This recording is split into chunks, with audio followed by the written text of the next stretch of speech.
İran İsrailə ballistik raketlər yağdırır. Tel-Əviv və mərkəzi rayonlarda isə həyəcan təbili var.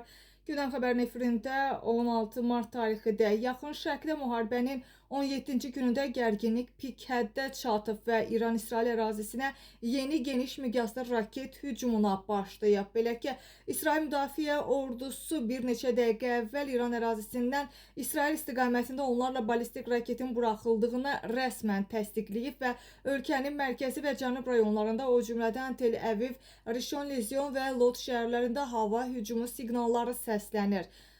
Məhz bununla bağlı İsrail Müdafiə Ordusunun mətbuat xidməti bildirib ki, hazırda hava hücumundan müdafiə sistemləri, yəni HETS və Dəmir Qübbə təhlükəni zərərsizləşdirmək üçün aktiv fəaliyyətdədir. Daxili Cəbhə Komandanlığı vətəndaşların mobil telefonlarına təcili xəbərdarlıqlar göndərərək hər kəsi dərhal sığınacaqlara getməyə və xüsusi göstəriş gələnə qədər orada qalmağa çağırıb.